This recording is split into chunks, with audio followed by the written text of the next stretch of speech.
Good morning, everybody, and welcome back to another recap here on the C Squared podcast channel. We have Game 5 of the match between Jan Nepomniachtchi and Ding Liren, and once again, what a feast we have between these two players. I have to say, such an incredible matchup, and the games have been showing it so far. Fabiano, good morning. What do you have for us?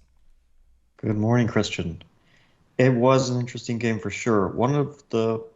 We've had a lot of interesting games so far, but this was definitely one of the most interesting from a point of view of strategic content, and opening play was also very interesting. From start to finish, the game had a lot of content. So Jan started with the move e4, and I don't know if we made any predictions last time, if he would go back to e4.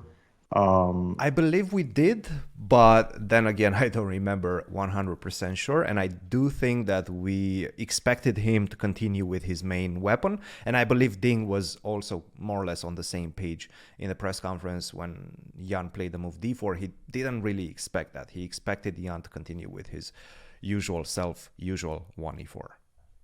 Yeah, so I'd say both these guys are of course flexible.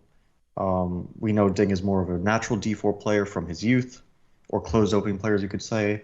Jan is more of a natural e4 player from his youth up until today. So that, although they can play, of course, any first move or any opening, and they can probably play them quite proficiently, I would usually consider Jan most dangerous if he's playing e4. So he played e4 today, and we saw more or less a repeat of what Ding wanted to play. Yes. He went straight for his normal martial stuff. So he played e5, and he's going for the stuff that he's most comfortable with, and that's what he played in the first game, right? Mm-hmm. Knight f3, knight c6. Bishop b5, Bishop b5. a6. I wouldn't be surprised if at some point during this match we see an Italian game with bishop c4 or Gioco Piano. But so far, Jan is playing bishop b5, and I think it makes sense. Like, if your opponent's playing the Berlin every game, then at some point you might get frustrated and you might search for ideas in the Italian game. Yes. But if your opponent's playing the Marshall, I see no reason to play the Italian compared to bishop b5 in that sense. Could A6. you explain why? Because you're a Rui Lopez player as well. You've played it your whole life with both white and black. Why do you feel that you have more chances to find more of a playing position in the Marshall rather than the Berlin? Well, this might be more of a personal preference as well, but one of the things is that in the Italian game, third move bishop c4, and let's say, okay, black can play knight f6 or bishop c5, but if white wants to, let's say after knight f6, play d3 rather than the sharp knight g5 stuff, which can lead to what people might know as a fried liver attack, but usually doesn't lead to that. But let's say white plays d3, bishop c5, and white castles or plays c3. Black has quite an abundance of choice. First of all, black can try to aim for d5 lines by first castling short. Some guys even kind of play d5 immediately, which is a bit crazy, but let's say castle short. And then they try to follow it up with d5, or black can play more, traditionally, positionally with d6, not trying to gain the center immediately. And then black can decide, do I want to play a5 lines, as I think Ding usually prefers? Do I want to play a6 lines, as, for example, I played in the last candidates against Jan? Also, black can avoid castling, we should say. Black can avoid castling. I did this against Jan, and I tried to play some aggressive h6, g5 stuff early on. That's right. But black can play a6 lines, a5 lines. These are like the two, let's say, major subgroups. And then black has a third subgroup, well, besides the d5 lines, which we also mentioned. Black can play, for example, let's say castle c3, d6, and then not move the a pawn at all and just play bishop to b6, followed by knight to e7. And obviously, black is trying to get the bishop out of the way of d4. That's why all these moves, a5, bishop b6, a6, they generally have the idea of getting the bishop back to a7 or b6 at some point. And black has such an abundance of choice that although white can almost always get a fighting position, you really have to know everything in extreme detail, and all the lines are good, theoretically. There's not even a single line that I can point to where white has a theoretical advantage. Yeah. Bishop Yeah. e6 is good, a6 is good, a5 is good, and then there are sub variations in all of those, all of which are good as well. And so white really has to know a lot. For example, if I would point to one player who knows these positions like the back of his hand, it would be Lenier Dominguez, because he has done such an incredible volume of work, and I'm not just assuming that. I actually do know the amount of work he's put into the Italian, and he is the most prominent expert, I would say, along with guys like Wesley, for example. I would point to as a prominent expert. But if I had to pick one guy, it would be Lenier. Yeah. I don't know if I would pick Jan, although he of course does know the Italian, I'm sure, quite well. I don't know, and he did play it for the candidates. He I don't played know it if I at the would World pick- Championship match against Magnus also. He played one game of the World That was Championship, more, but that was more of after a desperation. Yeah. that was after he was getting frustrated in the Marshall again and again. We have to say, Jan, this is his second World Championship match fighting against the Marshall, and I actually think that is an advantage to him. I wonder if Ding maybe should have considered that. The guy has put the level of preparation into the Marshall anti-Marshall lines that you don't normally put into.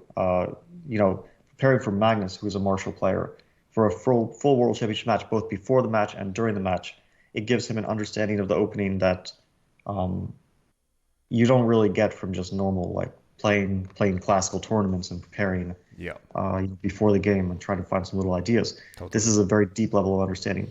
So that's why I'm not surprised that he went for bishop b5, third move, the Ruy Lopez, a6, bishop a4, knight to f6, castle, bishop e7. bishop e7. Obviously, in this position, we saw bishop takes c6. That was game one. The first game of the match. Bishop c6, d c6, rook e1. Interesting idea, but I think I made the prediction after that game that we would never see it again, and I stand by that. We will, well, not never, but never in this match. We might see it again in some other tournaments. But here Jan went for d3, sixth move. Yes. The main move, I guess, at this point, maybe they're both kind of main moves, but the main move traditionally is rook to e1. And we'll remind everyone what the Marshall is, and what Ding certainly is prepared for the match is b5, bishop to b3, and short castle. And black delays the development of the d-pawn and waits for c3, after which black plays d5, which is a pawn sacrifice. And this pawn sacrifice is considered completely theoretically bulletproof. Whatever ideas that white has tried to find in the past, few decades, at this point, the ideas have run out. People don't even try anymore.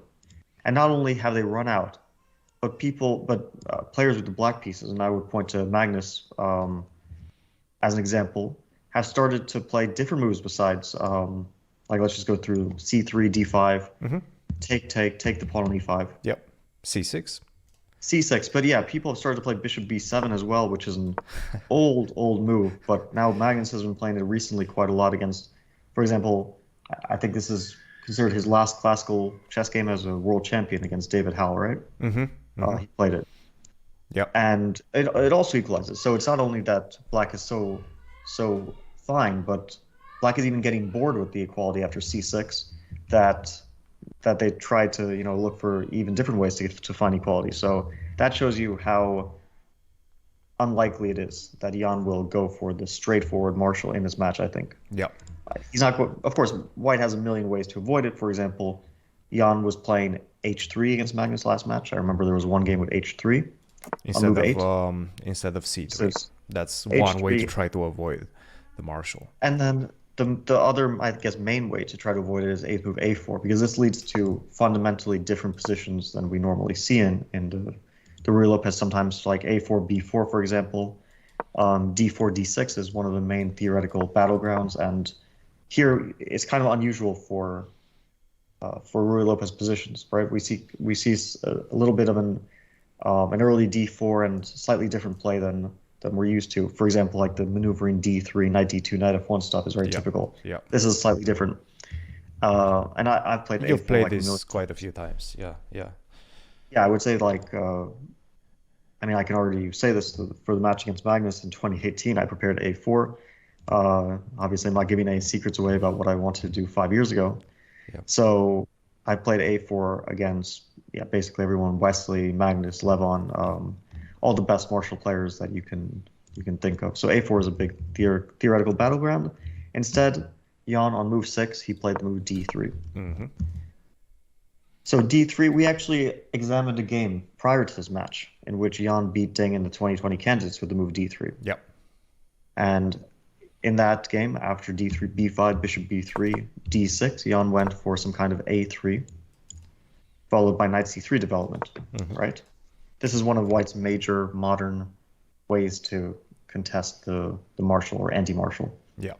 To play a3 followed by knight c3, and then to try to get a grip on the d5 square and get the knight to d5, bishop g5. Yeah, get the knight to d5, and then try to, trade knights there, play for c3, or if Black plays knight a5 c5, sometimes you just try to get control over that square. So that's a big theoretical battleground. Instead, Jan on move 8 played c3, and c3 is connected with his next move, c3 castle. Obviously, Black naturally castles. There are no better moves than that. And here the move h3, and this is a very modern approach to the anti-marshal. It's been played a lot, and obviously, there's a lot of old games here, but it only really gained popularity in the last few years, from what I've seen, and I've played it myself. I was looking at this quite a bit with White, and it is a very interesting line. It was played, I played it twice recently. Ferrugia has played it. It's a favorite of Ferrugia. I think he's played it like half a dozen times at least, maybe more. But I actually connected more with Jordan.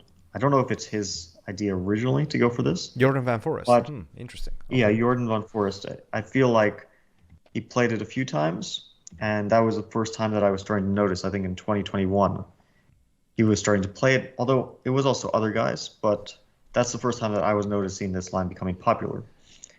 Yeah, I've actually played it recently in my first tournament after 3 years. So I did some research, and it did feel like this is the main topical line nowadays that's being discussed, where White is trying to find some sort of an edge. Yeah, the annoying thing for Black in these positions is that White has an abundance of choice, which makes it very difficult to prepare it with Black. Or even if you prepare it, you could prepare all the moves in the world, but it's very difficult to kind of commit these lines to your memory and understand it very, very well, because White has a lot of little moves and they all look very similar, but they all have their own nuances. Yeah. So I just wanted to try to explain the c3 h3 line. I just want to go back to move rook to e1, move 6. Sure. Just briefly. Yes. b5. Bishop b3. Yes. Castle. Castle. h3. And here the move d3. D3. It's a move we didn't mention. And now Black plays d6. Yes. Because obviously with the pawn d3, Black is not ready to sacrifice a pawn with d5, because d3 is a much more useful move than c3 in those positions. And now after d6, White can play the move c3. This is a very old line with a lot of games. And here Black plays knight a5, bishop c2, c5.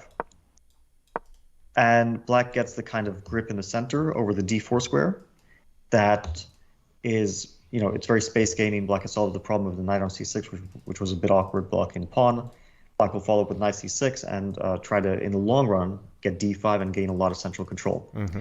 And if White makes the move d4 after c5, then Black captures with something on d4, let's say e4, c4, and then bishop g4, pinning the knight and putting a lot of pressure on that d4 pawn. And this is considered very good for Black.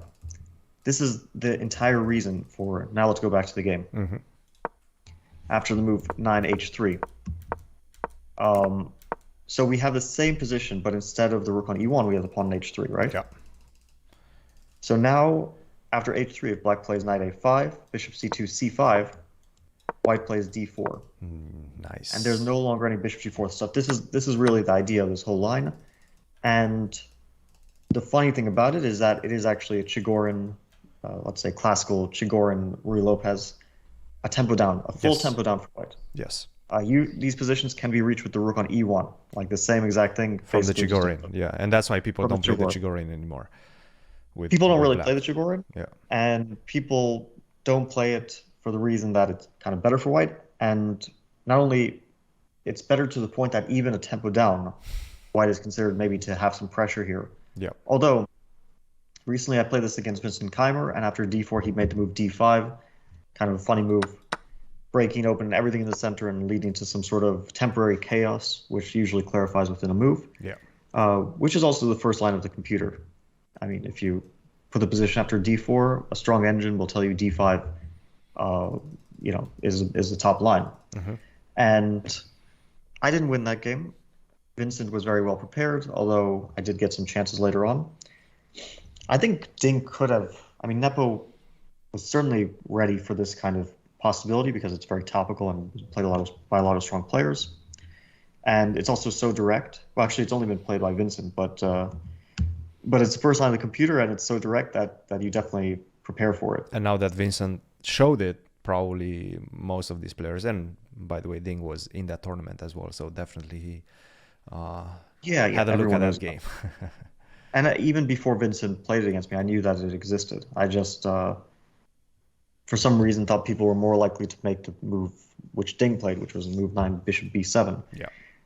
For sure, Jan has some idea here. I don't think he's like refuted it. I mean, because you can't refute things these days. But he probably had some small idea which might lead to a tiny edge for white. But maybe this was a better approach for Ding. Maybe, generally speaking, you want to, in a world championship match, you don't want to play long games with the black pieces. You want to kind of clean it up early on and directly prepared lines like this, which force white's hand, because here it's a concrete play. That's what you want to go for usually. So if the players do repeat in the future, this could be an option for Ding to potentially try to go knight a5 and c5 d5 early on as Vincent Keimer. That's an official prediction, Fabi? Well, I don't know what Ding's approach will be if he wants to prepare some. I mean, obviously he will have to consider his approach for the next game, because would he want to repeat bishop b7? White still has other moves after bishop to b7. So besides what Jan did one thing, but White has other interesting options as well. So would he prefer to just look at knight a5, c5 and try to work that out to equality?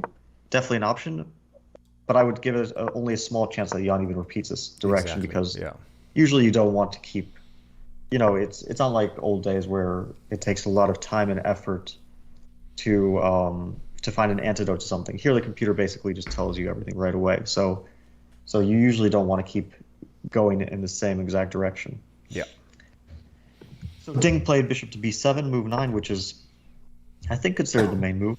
But knight a5, bishop b7, they're both kind of considered main moves. I mean, when I was preparing this for White, I considered bishop b7 the main move, not on virtue of what's more commonly played, but on virtue of the computer says bishop b7 is the top line, and knight a5, bishop c2, c5, d4, d5. What Vincent played is the second line. Yeah. So bishop to b7. a4. Here White has a wide choice. a4. I mean, we don't have to get into all the possible moves. Like Jan himself with the black pieces faced move bishop to c2 here against Yasipenko. We gotta save so he knows it for the chessable courses, right? Sorry, what was that? We have to save some knowledge for the chessable courses. yeah, we don't want to analyze the opening in full detail, but I'm just mentioning that Yasipenko played bishop c2 against Jan himself, so White has a wide choice. Rook e1, knight d2, basically any move is kind of playable here for White. Yeah. a4. The point of a4 is putting some pressure on b5, and if black plays knight a5, which is black's main idea in these positions, and is what happened in the game, then Jan drops his bishop back to a2, so the bishop stays on the long diagonal, while the a4 pawn puts some pressure on b5. Very typical idea. Yeah. c5, correct move. I mean, also move you kind of play without much thinking, because you control the d4 square, you gain some space, and the knight might drop back to c6 now, and black's pawn is much better on c5 rather than c7 in those cases. Yes. So here, this was actually played. Firouz Aguirre from this it was in-person online tournament that was played in Miami. It was like the finals, right? Yeah, the finals of the Champions Chess Tour from the last infamous year, I think. Chess Speaks for Itself tournament. Actually, it wasn't the finals. The finals was in San Francisco, but it was the final, let's say, stretch of that tournament. Yes. Okay. Yes. I don't remember the exact tour details. Yes.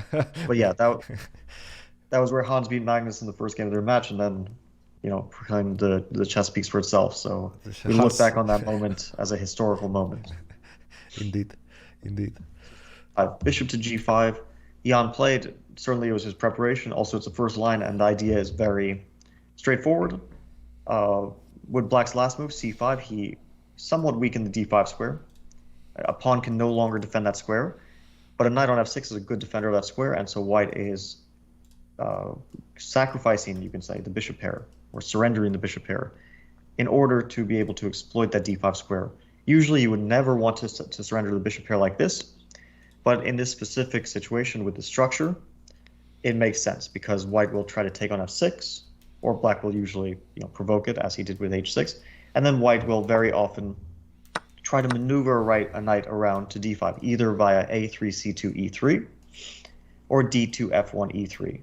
And then the d5 square becomes a sort of outpost for White's knight, which usually is not enough for an advantage, but it is something to play for. Yeah. It's a strategic concept that leads to a long game, and White has something to fight for in the position. Yeah. So this was an interesting moment. Ding played h6, basically saying, okay, I don't care. I'll take the bishop pair, you take the d5 square, and we'll have a strategic fight. Yeah, bishop takes f6. There was a very bishop funny takes move, f6. d5 here. Instead of h6. I don't know if anyone mentioned this move. It's not necessary, but it is very interesting. Okay. Just giving up a pawn, or it looks like Yeah. you give up a pawn. Yeah, knight takes e5. Yeah, if ed5, knight d5, Black gets the center, and the e5 pawn will not fall, so White plays knight takes e5. D takes e4, and d takes e4.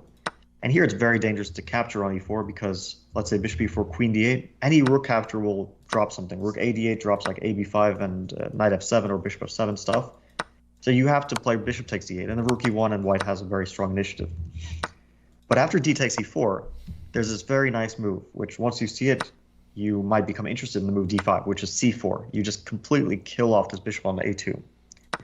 And You mean after knight takes e5? well, first d takes e4. So you do take on e4 first. But I don't take on e4 with the bishop. And then you go c4. Got it. You go c4. Very nice. And you just kill Black the has bishop, yeah? completely kill that bishop and gain space on the queen side. And the e4 pawn is, you don't really have an easy time defending it. You don't want to play f3 or something because then you just end up with your pieces all getting completely messed up. So you shouldn't be greedy here. You should probably take on d8, rook d8, knight d2. And yeah, Black kind of equalizes probably more than one way here. But probably people don't play d5 over the board if they're not familiar with the position. But it's a good move. Yeah. I would say if I was preparing this, maybe I would just prepare d5 so I don't have to play the long strategic positions that happen in the game after h6. Let's go back to the game. H6. h6, take on f6, take on f6. Yeah, he took on b5. He might as well at this point. There's no real advantage for White to keep the tension. ab5, ab5, knight d2. Actually, White would like to play knight a3, c2, but then there comes b4, and you can't play knight c2 because of b3. And you don't really want to trade knights yet because you kind of want to keep more pieces in the position. You want to be able to exploit that d5 square with the knight on b1 because the knight on f3 is too far away from the d5 square. Yeah. That knight on f3 is not really fighting, and Black can play d5 here immediately to showcase that. After knight c4, knight takes c4, bishop takes c4, d5. Yeah, and d5 or something. So the knight on f3, if it was on d5, then yeah, we could say probably White has some pressure. But with the knight that's still on f3, White needs the other knight to be able to exploit that square. Yeah. So knight d2. Didn't play knight c6 because knight on a5 is not really contributing. So the knight is maybe looking to the e7 square. So it goes to c6, e7 to control that d5 square and maybe facilitate a d5 for Black. Jan decided to stop knight e7 correctly with bishop to d5. Yes. Here Ding surrendered, we could say, the a file, but it's not actually surrendering it, and it's the correct way to play. He took on a1, queen a1, and queen d7. The reason you don't surrender it is because White's queen cannot really invade on a7 or a5. All those squares are covered, and Black will be able to play rook a8 next move. So in fact, Black is getting the a5 file for himself. So after queen d7, Jan played a typical move, rook e1. The move rook e1, it looks like it's the rook's on an empty file, but it's just making room for the knight. Knight f1, e3. We mentioned White's only real strategic idea here is you want to get control over that d5 square before Black can play knight e7 and take control and play d5 himself. So rook to a8. The computer says it's a fine move, but there's other fine moves as well. You can also, there's nothing wrong with taking over the file. You can also play knight e7, take, just trying to get the d5 control over the d5 square as fast as possible. Yeah. And the computer mentions an interesting bishop to c8. The idea of that is I want to play knight e7, but I don't want to trade light square bishops because I want your bishop to get kicked around by knight e7. But that's very counterintuitive, right? Because in general, it feels like the battle is revolving around the d5 square, and it feels like if you exchange the light square bishops, then you're getting closer to playing d5, right? If you allow the light square bishop for white to hang around on the a to g8 diagonal, it feels like it has more control against that push d5, right? Yeah, it's not like bishop c8 is necessarily the best move, and it does look a bit counterintuitive to undevelop your bishop. But we see this kind of idea in, for example, even other openings, the Queen's Indian. Sometimes white has a bishop on g2 and black has a bishop on b7. Yeah. And then at some point, you have a standoff of the bishops, and the bishop maybe comes to e4 square in a structure like c4, d4. And then white, rather than moving the knight from f3 and trying to exchange those bishops, white moves a bishop first from the g2 square, let's say to h3 or f1, and then moves the knight from d2 to kick the bishop without trading bishops. Yeah. Because white values the light square bishop more than black's light square bishop. It's a very situational thing. But here it would be interesting. For example, knight to f1, knight to e7, and if bishop to b3, the bishop goes back to b7. And the reason why you might want to keep the bishops with black rather than exchange them, although it is more or less equivalent in both cases if you want to exchange them or keep them on, is because black has only two reliable defenders of the d5 square, the bishop and the knight. The bishop on f6 cannot contribute to that fight at all. It's a good piece, for sure, but it's not contributing to the fight of the d5 square. So maybe you would like to keep as many pieces as possible, and kind of, it's hard to explain exactly why black might want this, but it feels a little bit like white has less control over d5 compared to the positions we see in the game. That makes sense. But if I had to conceptualize it, I don't know, it's more like a feeling. Yeah. It might be because white's queen cannot as easily contribute. For example, without the bishops on, white can put a knight on e3 and a queen to b3 very often.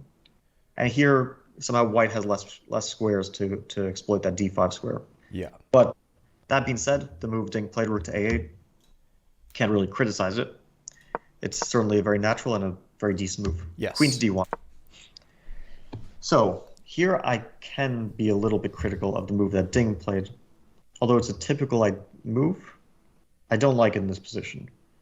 So he played the move bishop to d8. By the way, at this point, if the clocks displayed on the server are accurate, Nepo actually had 1 hour and 58 minutes. So he didn't spend any time up to this point, and this is already move 19. Quite impressive, I have to say, and quite impressive preparation, but also to be able to anticipate all of these moves for black when black has so many other options. It just feels like a pretty significant victory, opening victory for Nepo, at least from a psychological perspective, not necessarily from an objective point of view. Perhaps black does equalize with precise moves, but from a psychological perspective, to have a 40-minute advantage at this point is quite significant. So I'm just kind of curious because I did analyze this position in detail, this variation in detail, but I don't remember, because I was checking basically all of white's options. I don't remember exactly, but I actually had this. I'm just checking right now, and I had this in my file. Ooh. up until knight e7. Up until queen d1, and I didn't check the move bishop to d8, but I had my main move as knight to e7 after queen d1, and I didn't analyze it in detail, but just had it mentioned as a possibility for white, possible direction. So the thing is you don't really have to anticipate, because when you prepare this with white, you basically just check all of black's options. So you don't know where your opponent will go, but in case they go for early knight a5 on move 9. Bishop b7 on move 9, then you're kind of ready in all directions. That's basically modern preparation. You don't just check. You don't try to predict what your opponent will do. You just do complete preparation. You check everything. This is like Kramnik style. Basically, you check every move. You prepare every move. And also, black's moves are super natural. Everything up until rook to a8, queen d1, and only bishop d8 would be a move which which you might not analyze because you would think, okay, straightforward knight e7. Yeah. Very natural. Yeah. So he played bishop d8. Yeah, so I don't like bishop d8, and the reason why is because I understand he didn't want his bishop on f6. He wanted to play knight e7, but he was thinking knight e7, take, knight f1. White has knight e3, g4 ideas, and I don't want my bishop on f6. The thing is, I think if he had made a move like 19 g6, then he could have tried to fight against this idea that Jan was later going for, which was h4, h5, getting light squares on the king side. Because now in case of h4, black is ready to play h5. In case of knight f1, I will play the move king to g7.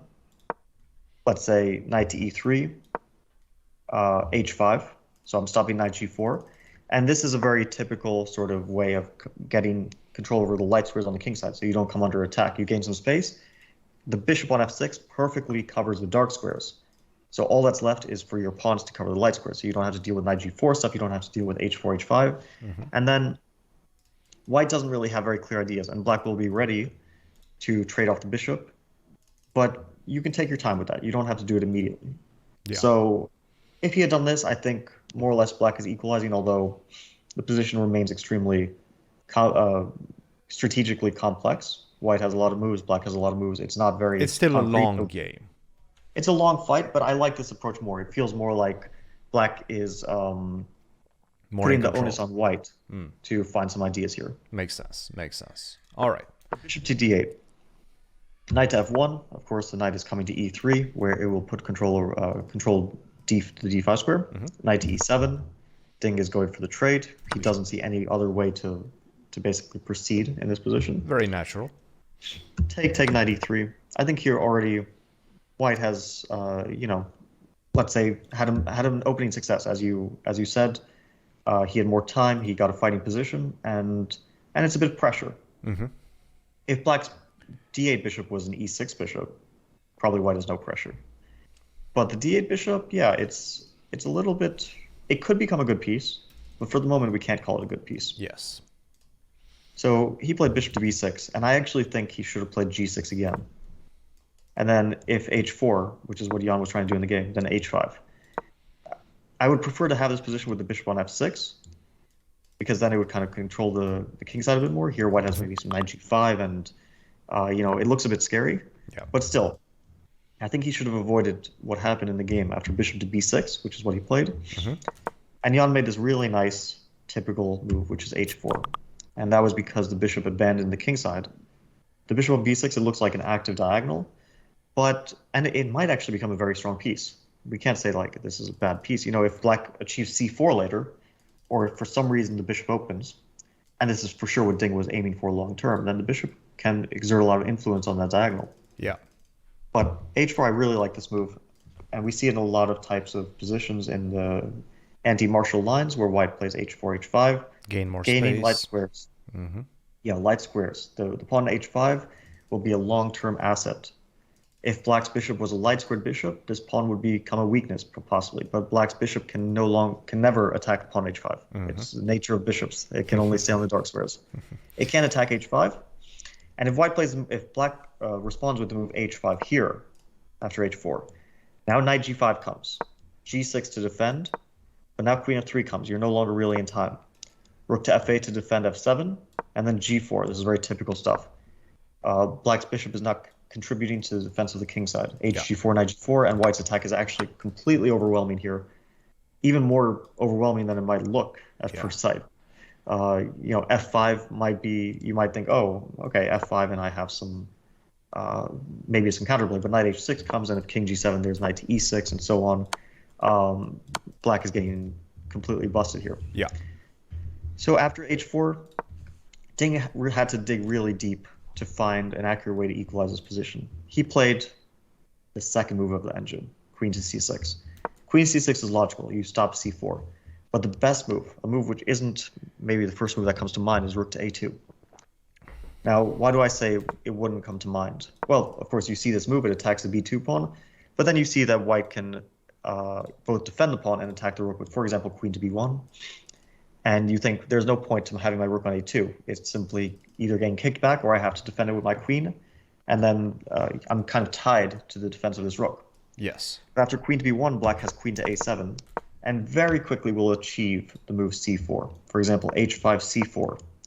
And this is similar to the game, but a much better version because, for example, after d4, black can play knight c6. Black can also just take on d4, knight d4, bishop d4, among other moves, cd4, and then some kind of knight c6 or first moving the rook back.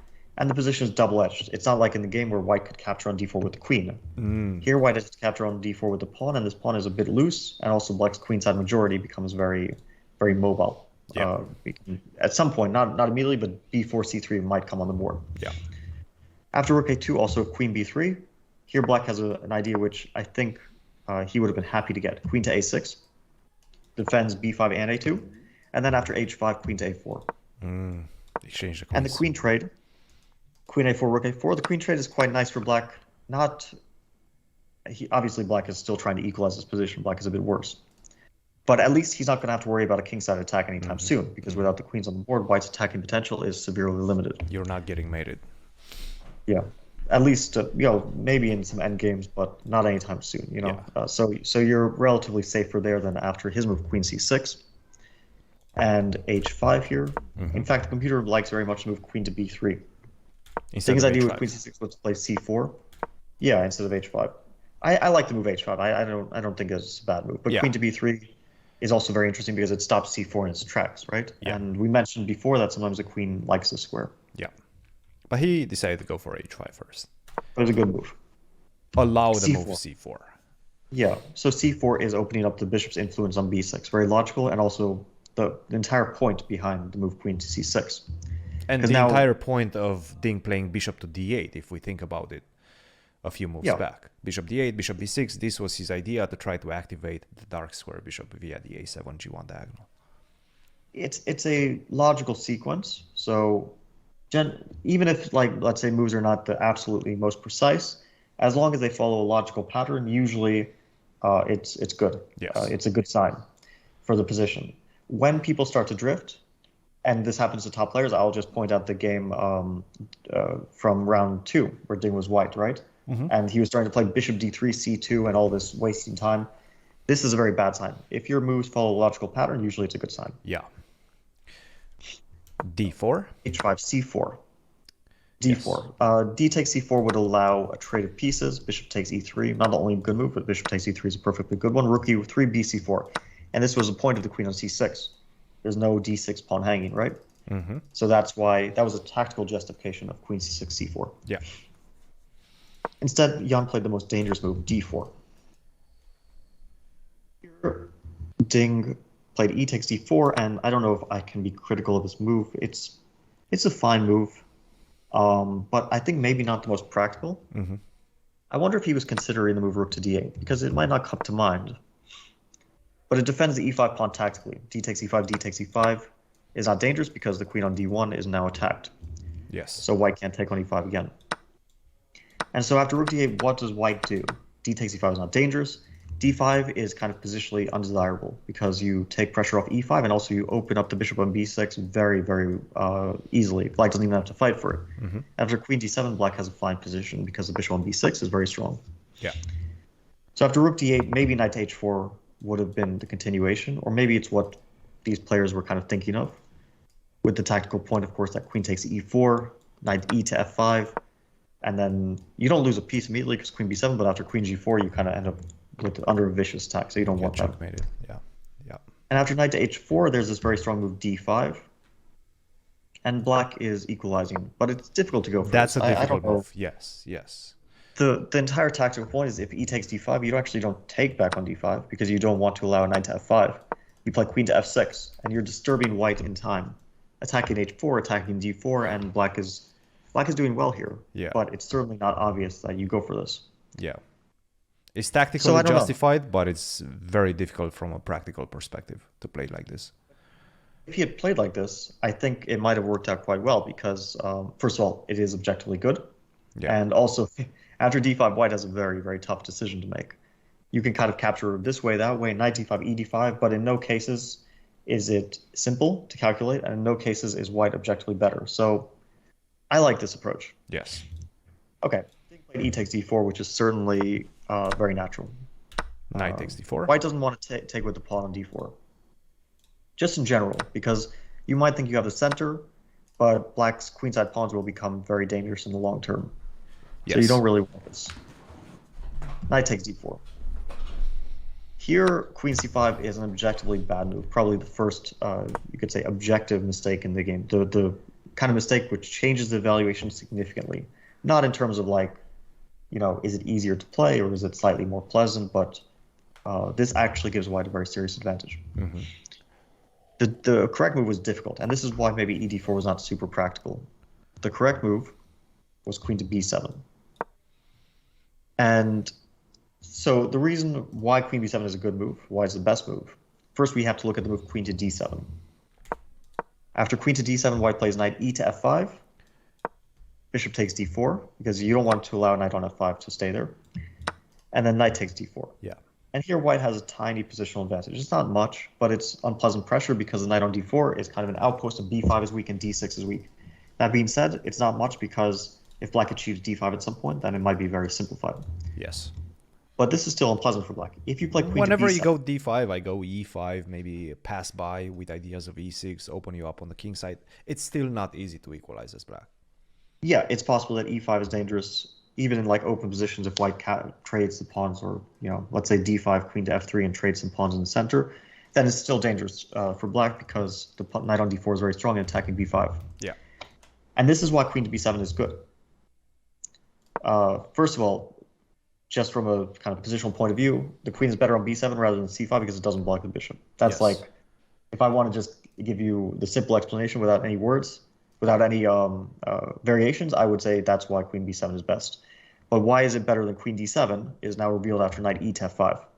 Bishop takes d4, knight takes d4, and with the queen on d7, we said white is better. With the queen on b7, black plays b4, eliminating the weakness of the b5 pawn, opening up the queen side to open up counterplay, and objectively equalizing the position. Very nice. Yeah. And one other idea is black is also opening up the rook to a5 to kind of influence the center a little bit and attack h5.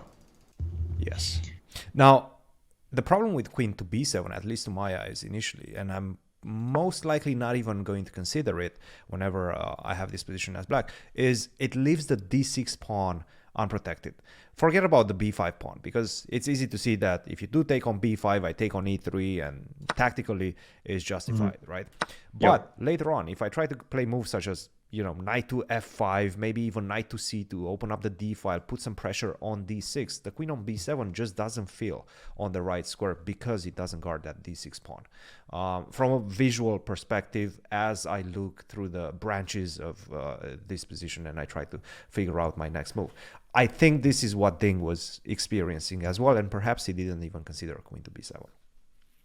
Yeah, it's a move you might not consider because queen to d7 looks a bit more natural. Much more and even natural, if you start to consider it, because white has many options and it's all kind of vague play and it's all very complicated, it's not an easy move. Yeah. I don't know many people who would be able to both play this with the knowledge. You could play it just kind of like randomly because sometimes you have a feeling and it's a little bit of a random feeling.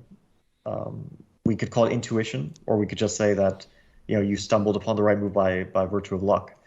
But to actually understand that black equalizes with this move, not easy. And then to calculate it accurately, also not easy. So it's a very difficult moment. Yeah. He played queen c5.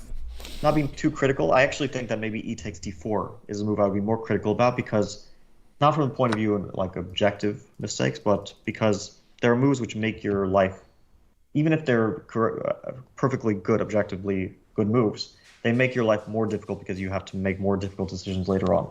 Yes. And that's the kind of like e takes d4. Maybe I would question this decision from a practical point of view for that reason. Yes. Knight takes d4, Queen to c5. c5. Here, Jan followed up with a very natural move, which turns out to be an objective mistake. But to play the right move is not easy. The right move here is queen to f3. And the explanation for queen to f3 is simple. You want to play e5. But to understand that queen to f3 is better than g4, because black will move the rook from a8 to another square, taking the sting out of e5 ideas. And then you have to understand, for example, rook e8, then now you move the queen again. And now, for example, you play queen g4, and then you come into that d7 square. And and you will very often gain a tempo block playing queen d7. So just because the rook rook e8, queen is g4 is a better on version. e8. Yeah, And then that's even not if you easy play to queen understand. f3, there's still like queen g5 is the best move for black. e5, logical follow-up of queen f3, you attack the rook on a8. d5 forced, e6 comes, rook to f8 comes. And in this position, it's obviously you can tell that it's very dangerous for black just visually. But to actually prove the advantage, you have to find the move rook to a1 here, which is based off of tactics. For example, f takes e6, queen takes f8 is one tactic. Bishop takes d4, e takes f7, rook f7, rook a8 is another tactic, things like this. But queen f3 is a very difficult decision because, again, this is the sort of position which is concrete. It's based on calculation, but it's not 100% concrete. It's based on vague calculations, moves that are vaguely threatening, and then at some point it explodes into like pure tactics. Yeah. So the most difficult type of calculation is in this type of position. He played queen g4. Queen to g4. Very natural move. Ding played correctly. Queen to e5. I think this was his idea behind queen c5. He wants to put the queen on e5 because it, is very influential there. It attacks h5, it attacks d4, attacks e4, and so on. But it's very tactically dangerous. And here, actually, Jan had, I don't know if anyone mentioned this move in the live commentary or anything, but White had a super dangerous option here, which is the move queen to d7, which doesn't lead to an advantage, but it's so difficult for black to navigate this position. And first of all, the threat is simple. White is threatening, for example, knight to f3.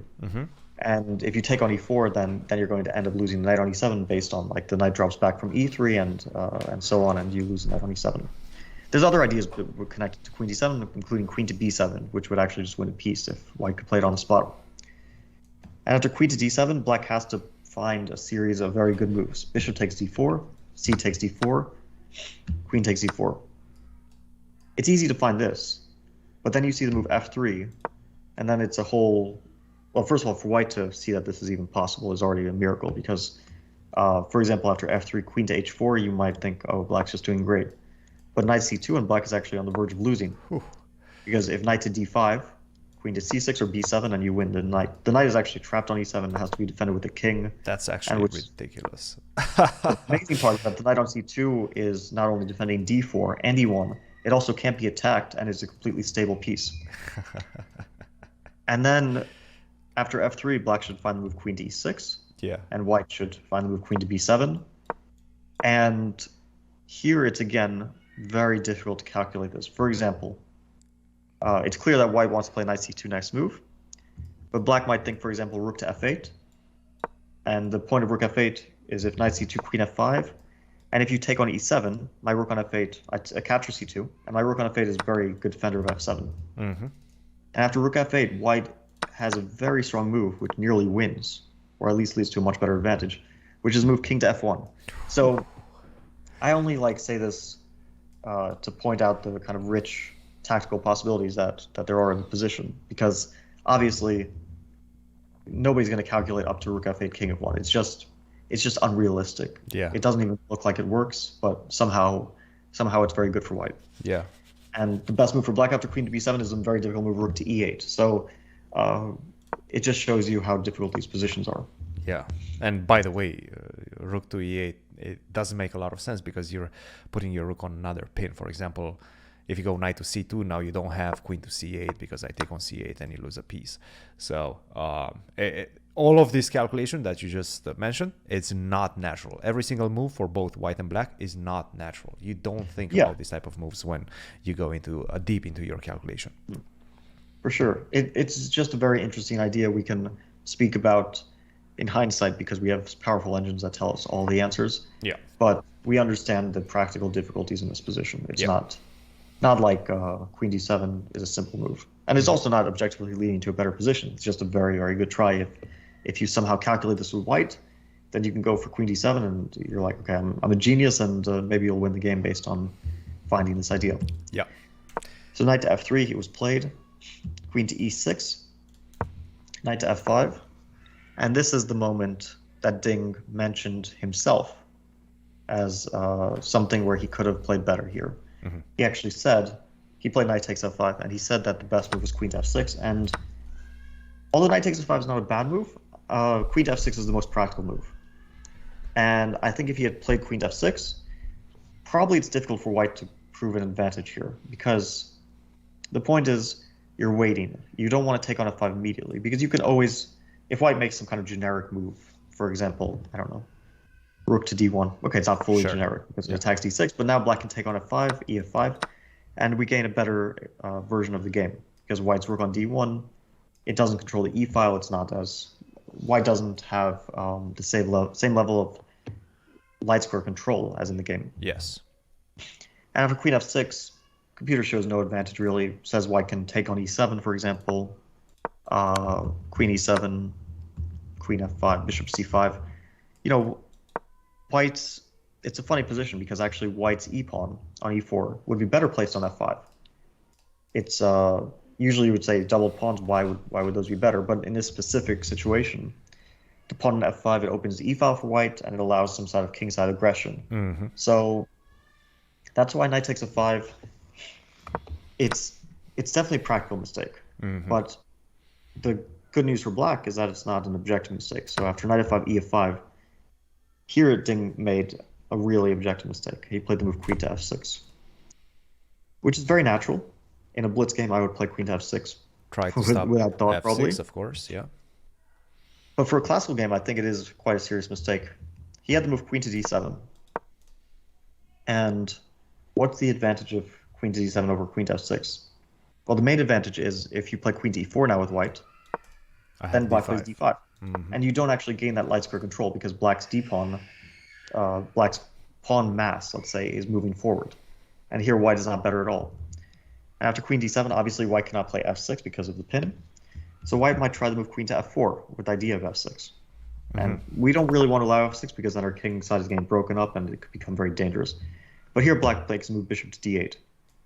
And if we blockade the pawn with bishop f6 followed by d5, black is certainly not going to be any worse. Yeah. So white plays concretely queen e4 with the threat of queen takes a8, also queen e8, queen e8 d5, serious, queen to e8, yes.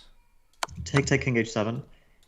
And here black is surviving only because white's king cannot escape the checks. King to h2, there's bishop c7. Yes. And any other move, there's rook to a1. If white's pawn was on g3, king g2 just wins. It's just like you can't save that position. Let's just make like g3, f6. Now after king to g2, the game is over. Yeah, f6 you also don't want to make f6 positional point of view. Terrible because knight is coming but, to g6 but yeah, and get mated. If you make, we actually can't find waiting moves for black here, but that's the thing. After g3, for example, if you play rook to b8, I think there's probably more than one way to win here. Computer is saying rook f8, f6, okay, black, and then knight d4. And if you kind of break the pin with bishop c7, then the problem is that you lose your b5 pawn. Yeah.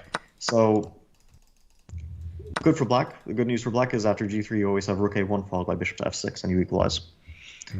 And white still has a dangerous move, knight to e5 after king h7, rook a1, only move, king h2, bishop c7, only move.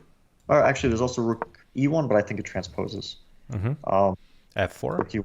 F4, and the bishop goes either to f6 or c7. It'll likely transpose to the ideas like bishop c7, f4. By the way, the main threat after f4 is to go knight g6, which is quite beautiful. Yeah, knight f7 or knight g6 are both kind of mating nets. So rook to e1, and that's a pin on the e file. So rook moves to e7, bishop takes c5, for example, or bishop d6, f6. It's some kind of like very sharp endgame which leads to a draw, but remains quite sharp. But black is, with accurate play, in more than one way, surviving this endgame. So queen to d7, I think it's probably quite decent for black. And if you play queen d7, I think that the rest of the moves are not becoming too difficult. I don't think that white has tries that a human cannot, rather a strong player like Ding cannot rather easily neutralize. Yeah.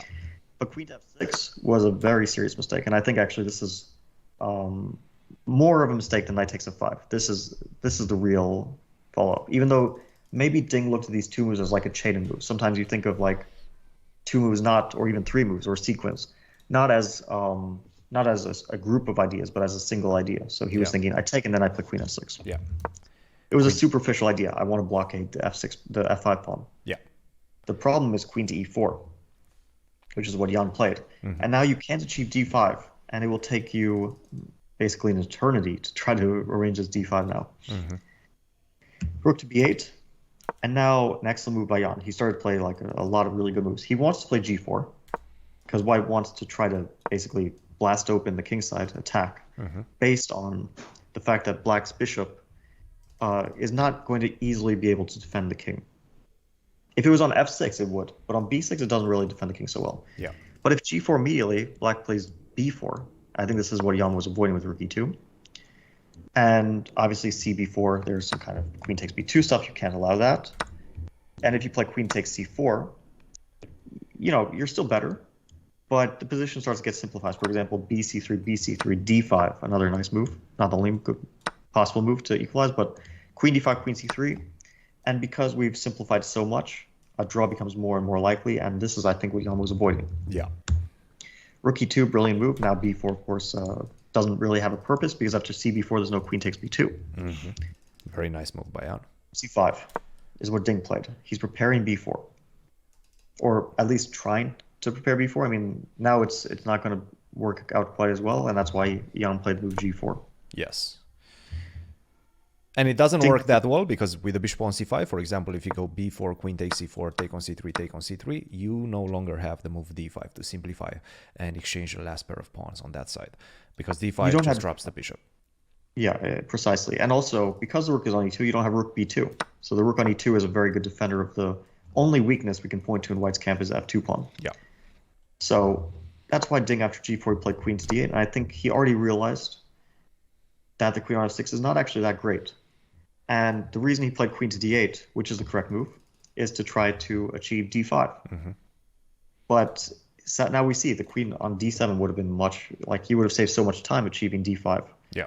And specifically here, after queen d8, Jan played a good move, queen d5, stopping that at d in his tracks. Yes. Queen d5, king f8. Yeah, I think king f8, desperate measures were already called for. I think b4 was maybe like sack the pawn and just try to get some activity for your rook. But it remains very difficult for black. Yeah. Instead, he played king to f8. And Jan plays the move king to f1. It's a funny little shuffle. Like king f8 is like, someday I want to stop rook to e7. Prepare maybe some kind of, you know, queen d7 or queen c8, queen b7 without allowing rook e8 tactics. So king f8 is like trying to stop any rook e7, rook e8 ideas in the future. Yeah. King to f1 is a bit mysterious too. I guess it's kind of not on a dark square, the king. King g2 is more logical to me, but I don't know exactly what his thought process was because obviously there was a reason why he thought king f1 is more subtle or more accurate than king g2. But I'm not sure exactly what it is. And the computer says the strongest move is king h2, which doesn't even come to mind at all. Yeah, no. So don't put the king on dark square. But it's when your opponent has a dark square bishop. You don't think about it. You think king g2, king f1 maybe, but king h2 just doesn't come to mind. But for some reason, it's the best. And I kind of did analyze because I was curious why it's the best square for the king, but it's a bit too complicated. It really doesn't make a lot of sense, right? Yeah. You almost nobody plays king to h2 at this point. Your whole strategy is a light square strategy, especially on the king side. You want to place most of your pieces on the light squares. King h2, just completely different. You also start seeing this queen to h4 coming if you move the knight from f3 with a check. It just doesn't make a lot of sense, practical sense at least. Yeah, I think I understand why Jan wants to play king f1. So I'll just say that after king g2, which is the most natural move, kind of the king looks beautiful on g2, protecting f3, getting out of the way of the bishop on c5. And then maybe he saw the move queen c8, and he was thinking, oh, black is going to trade queens with queen b7, and I don't want to allow that. And then he thought, oh, I'll be super subtle, I'll play king to f1. And now if the move queen c8, then I'll play f6. And there's no queen takes g4, it doesn't come with check, and rook e7 wins.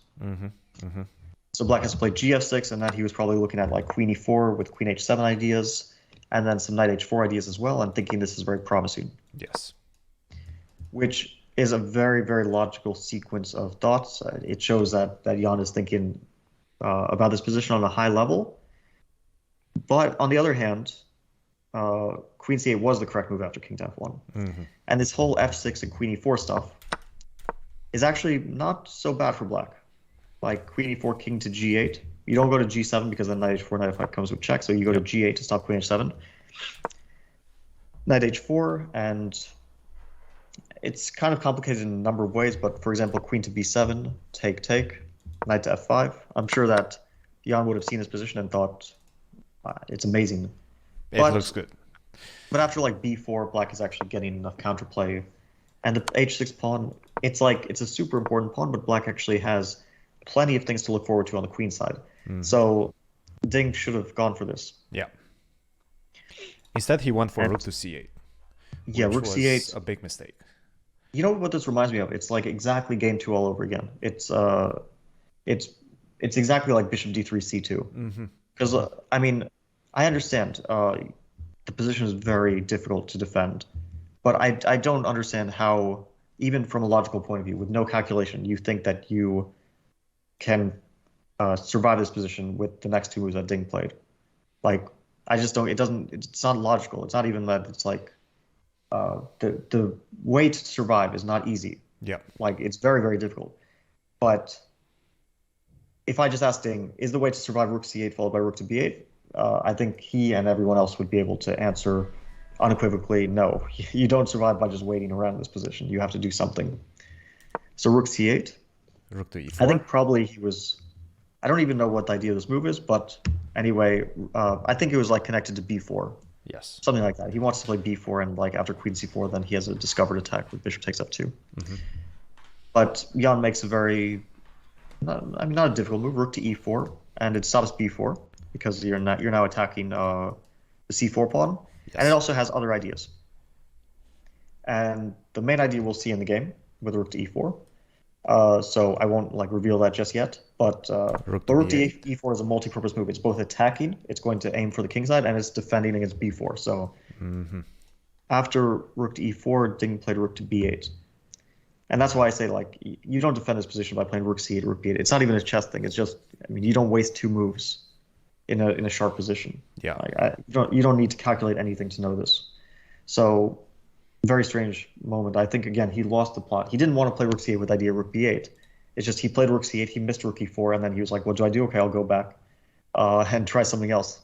So, yeah, it was a very bad moment for Ding. Probably the main bad moment in this game. Although some of his other decisions were questionable, especially from a practical point of view.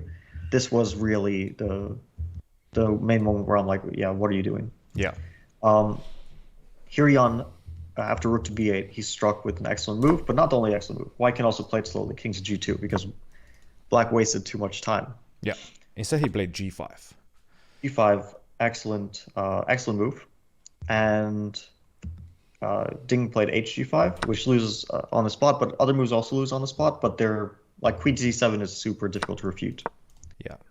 So queen d7, and I'll just say how white wins this, and you can see how difficult it is. White takes on h6. Other moves are not easily winning or even winning at all. gh6. White has some various good moves here, but the only like clearly winning move is f6 with the threat of rook e7. Queen to h3, king e2. And you might see queen g2, and that's why maybe white would like be afraid to go for this f6. But then queen g2, rook e7. You don't care about queen takes f2. King d1. Queen f1, king c2. The king is escaping checks. And if queen to d3, trading queens is the only way to avoid checkmate. Take. We see a endgame where white has domination. It's equal material, but white is slowly preparing maybe some knight h4, f5 stuff, or white has various threats because black's king is dominated. And always in the mating net, the pawn on f6. You cannot get the pawn on f6. That's my only, let's say, potential weakness. You cannot get with the bishop to that pawn on f6. You just simply don't have enough time. That bishop on c5, it's actually an ineffective piece. Somehow it does not do the job that it needs to do, which is it needs to be able to defend the king side. It just doesn't do it. Yeah. If it tries to, for example, bishop b6, knight d4, rook endgames are also dead loss. Bishop d8, there's suddenly knight c6, and you lose this rook endgame that will ensue. Yeah. But this was a good practical try. Very difficult for white to win this against very, let's say... Tenacious defense. Yeah. Instead, hg5 was played, and now rook g4 came. And this was the point of rook e4, g5, rook g4. And the main point is revealed if black plays f6. At first you think, I've defended everything. But then suddenly there comes knight to h4, brilliant shot. kudos to Jan for finding this whole G5, G4, knight H4 idea. That's nice. If the knight comes to, it's beautiful. If the knight comes to G6, it's basically just game over because your king is running to the center. And if GH4, there's H6. And if you take on H6, there's Rook E8, among other things. Okay, Rook E8, King E7, Queen E6. There's other checkmates as well. And if you don't take on H6, then H7 comes, and basically the material does not matter. The pawn is promoting via H7. Also, HG7 is coming, so. And that's the problem, right? I mean, Rook to B7 doesn't even work because that Queen on D5 is protecting that square, is attacking that square. So you actually have no way to defend the G7 square. I mean, also H7 wins there. Like we're now it's like everything is winning, right? Yeah. The bishop on C5 doesn't do anything. If it was on F6, G5, like anywhere else, it can defend. But on C5, it's so we see kind of the problem with this whole bishop D8 B6 stuff. The bishop was actually needed as a defender. It almost feels like that was the pivotal moment in terms of picked strategies throughout the game. That was a strategy that just killed his whole game from there on now. Yeah, well, it was the start of maybe getting under some pressure. And of course, we mentioned all these moments that Black was surviving because chess is very rich in terms of defensive resources, but definitely he was getting under pressure, slowly creeping up on him, and at some point becoming too much to the point that he's starting to make serious mistakes and even inexplicable mistakes like Rook C8, B8. But it all comes from, you have to put pressure on your opponent for them to, especially for a very strong player, for them to even start to make those serious mistakes. Right. All right. So after Rook G4, Knight takes G5 is coming. Ding tried some last-ditch sort of counterplay. Rook to A8, Knight takes G5, Queen F7 is a threat, Knight H7, F6 ideas are threats, H6 is a threat, Rook A1, King to E2. King G2 is also winning and actually a bit more natural, but okay, King E2 is a good move. Queen to E7, Knight to E4. Now the threat is F6, and then some kind of H6 stuff is coming in. In fact, White has light square domination, and also Black's bishop is doing nothing, and White's H-pawn is very often becoming a powerful asset. And very often, whenever you start pushing the H-pawn with the queen still on the board, you cannot defend with Rook to H1 because of Queen to A8.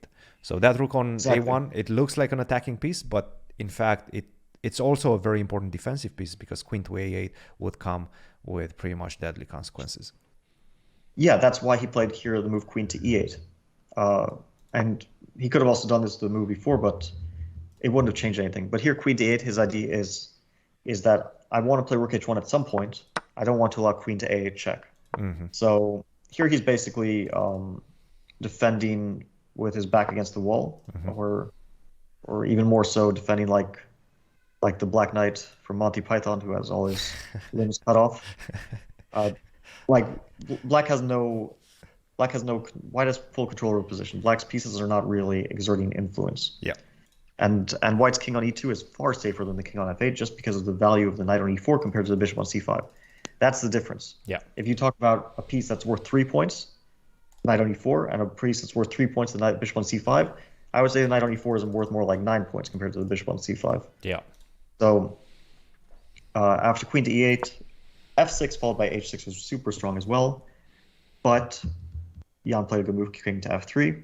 Now he's again F6 ideas are on the cards, and you can't deal with that. So he had to trade queens.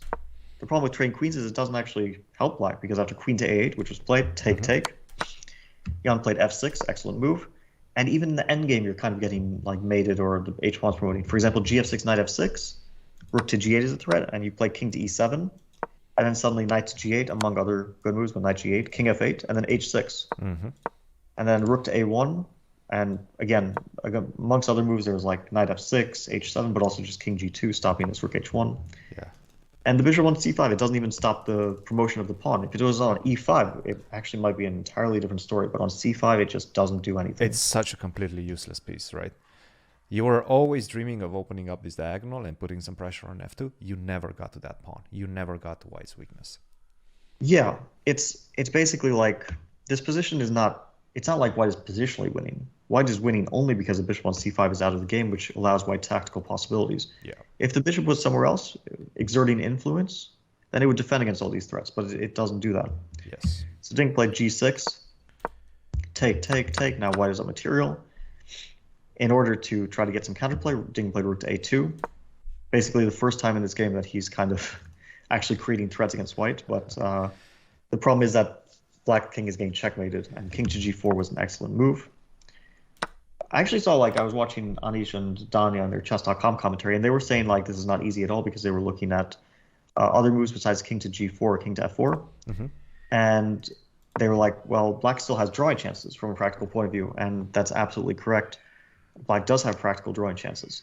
But after king g4, it's actually rook b2, and here there's many ways to do it because white's king can participate in the fight. King f5, for example, is winning. Instead, Jan played rook to h6, which is also winning because the threat is knight g5, rook h8, and the threats will be supported by king coming to f5, g6. That's a mate. Like wow. So you don't have time to take on f2, for example. Yeah, bishop f2, I mean, knight simply g5. Knight g5, or rook h8, king f7, king f5, with mates coming either on d6 or g5. And Ding resigned after rook h6. We can give like one variation to show, because it's equal material. Usually you don't resign in equal material. One variation to show why black resigns here. For example, king to g8, stopping rook h8 ideas. King to f5. Again, the bishop on c5 does not perform any defensive task. Let's say you play, I'm even struggling to find rook e2, moves let's that, say. Rook to e2, for example. You tried to put some pressure on the e4 knight. Now king to g6 comes. Rook takes e4, f7, king f8, rook h8. We promote and we checkmate black, and that's the end of the game. So Ding preferred not to see all of that play out, especially since Jan still had like an hour on the clock. An hour and 22 minutes at this point. He finished with an hour and 22 minutes. Quite impressive, I have to say. Yeah. Yeah, this, from Jan's point of view, this was a very impressive game. But I think it was similar to the previous wins we saw, where it's very impressive from one side, but really not impressive from the other side. Yeah. Yeah. No. And those come together, right? One side is maybe not playing so well, the other side starts to play stronger because of that. And it feels like, well, pretty much every single decisive game that we've had so far had this blueprint behind it. It was just one of the sides getting good positions, good pressure, and manages to convert that pressure. So from an offensive point of view, these players are definitely ready for a World Championship match. From a defensive point of view, it does feel like these players are still lacking a little bit. Their defensive skills are not up to par to their offensive skills.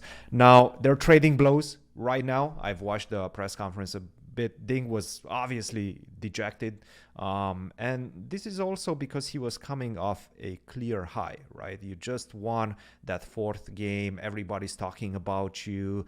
You see all those fun pictures with your second, giving you an embrace, almost feeling like, finally, I'm back into this match. I almost feel like I'm ready to win this match. And he was mentioning that in the press conference. I came here to win. I changed hotels back because I want to be closer to the playing hall, closer to the stage. So there was definitely a shift in his mentality, and that's a clear high. But the problem is you still have 10 more games in the match that you have to play. The match is still equal at that point. So you need to be able to get back from that high and rebalance yourself, regroup for the next game.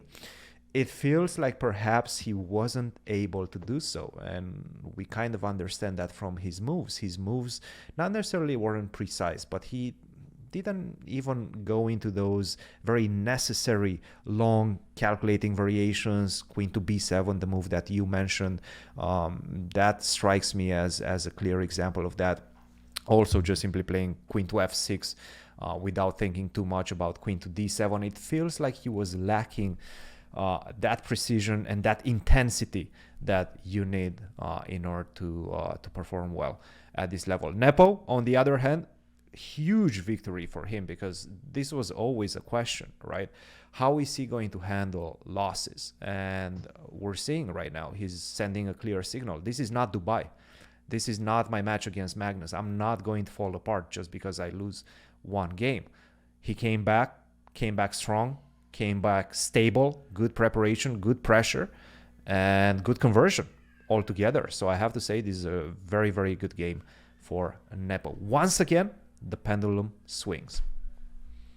Yeah, well, it's Yeah, of course. Every win is so important. I mean, wins don't come easily. It's surprising how easily they're coming in this match, how many decisive games we've had so far. Uh, I have to say, I looked back when Ding won. First, he drew confidently, and then he won confidently. And a lot of people were saying a lot of things online, making a lot of far-reaching conclusions. And I like, I'm sorry to um, to point this to Anish, but I saw some comment he made that it was like 80% Ding wins the match. I've seen And that. I think, Yeah. I would project Ding to be like a massive favorite in the match after this game. I would give him like 80% chance or something like that. well, I think first of all, when you're doing commentary, because it's like you kind of have, you're trying to hype it up, and then you want to like create these like very exciting sound bites. And I've been in that position, right? You're a hostage You to the feel moment. you Yes. feel like you really need to hype up the match and like dramatize everything. And obviously, wins are dramatic, but just because you won a game doesn't mean that you're winning the match all of a sudden. And I still maintain that this is going to be a close match.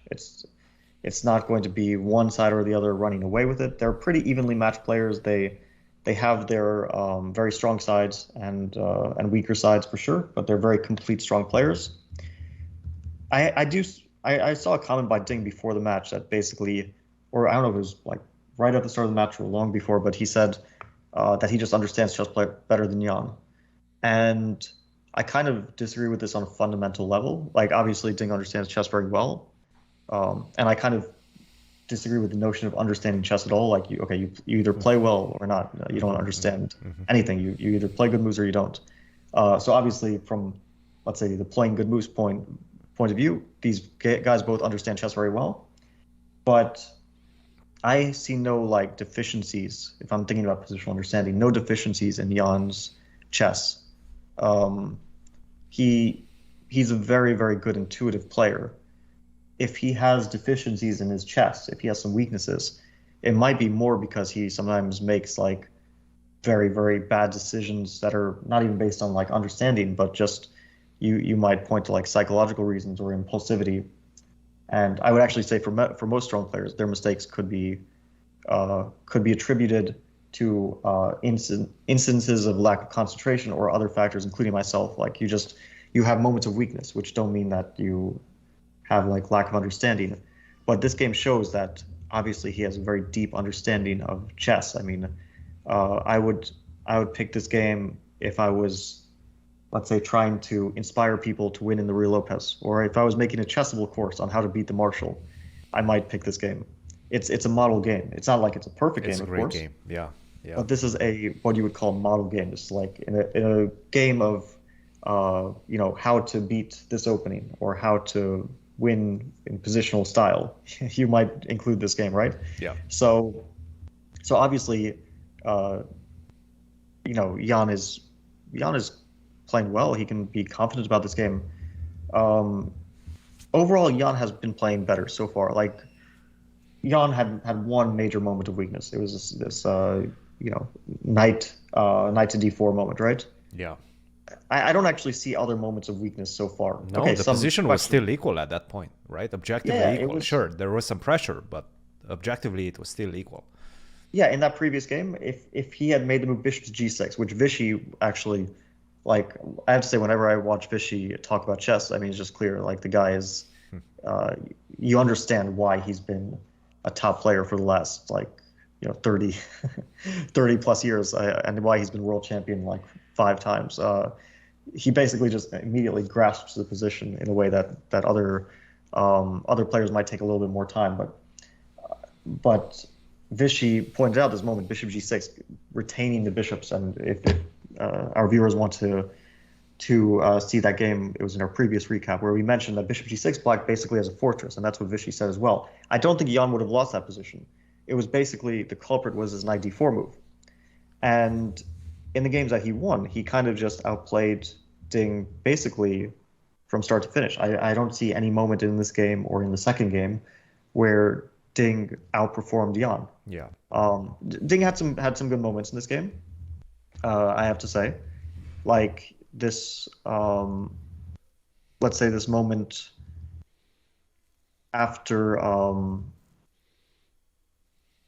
like bishop, rook b8, bishop c5, and queen d8 was a good sequence of moves. And after king f8, king f1, if he had played queen to c8, maybe he would have survived this game. Yeah. So he had good defensive sequences.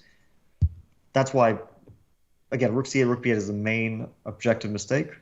But he did make some at the same time, small... at that point, it already felt kind of too far gone. Yeah. From a practical perspective, forget about the objective side of it. Maybe objectively it was only like a +1 advantage for white, but from a practical perspective, it just felt so difficult to play, right? Yeah, from practically, it's super difficult, and that's why we mentioned some of his moves, even though they're mistakes. Even if somehow you can defend afterwards, because you almost always can defend in chess. Like the defense resources are almost limitless. Sometimes we're amazed at how many bad positions you can recover from. But from a practical point of view, it was getting more and more difficult. Yeah. And rook c8 was just the final nail in the coffin, let's say. But still, even if you don't defend, like let's say you play queen to c8 and you don't defend this position, like somehow later on it becomes too difficult to calculation and the pressure and everything. Still, we would understand that more than playing rook c8, rook b8. This is obviously a bad sign. And it's very similar to bishop d3, c2. It's exactly the same thing. You're just wasting 2 tempi. You don't need to be a grandmaster even to understand that you don't just move your pieces back and forth without achieving anything. So far, Jan definitely playing the better chess after 5 games. And another point that I want to mention in the press conference, Ding was asked, how does this loss feel? And he said that it feels much worse than the first one, which it's understandable because once again, it's just that swinging of emotions, right? You're coming off on a clear high and then now you're back at the bottom of the barrel. So definitely a difficult loss for Ding. Tomorrow we have some questions to answer. He has some questions to answer. How is he going to bounce back? How is he going to recover from this difficult loss? And yeah, we will be here. You're actually traveling tomorrow, Fabi. You're going back to Europe, but I think we will have some time to squeeze in a quick recap before that. I will, because it's quite early mornings, I will be able to do maybe a more brief recap. But hopefully it's a very interesting game. Of course, Ding will have the white pieces. And yeah, certainly he has chances to put pressure on Jan, but it's not going to be easy. I would probably predict a draw because I don't think Ding will want to take excessive chances, but I also think that Jan is very difficult. He has a very stable repertoire and is a very stable player that he's not going to lose 2 games with black in a row, so I would still predict a draw. I saw that Anish was making some predictions that maybe Jan would win again, which certainly is possible, and that would mark the start of probably maybe difficult to come back if Ding loses with the white pieces in the next game. But for the moment, it's still a normal situation for him. Still a lot of games, still a lot of chances for sure that he'll have. But yeah, obviously Jan can look to this as a very, very important win. Awesome. Fabi, thanks again. Great recap, and I'll see you tomorrow. All right. See you guys tomorrow. See you guys. Bye-bye.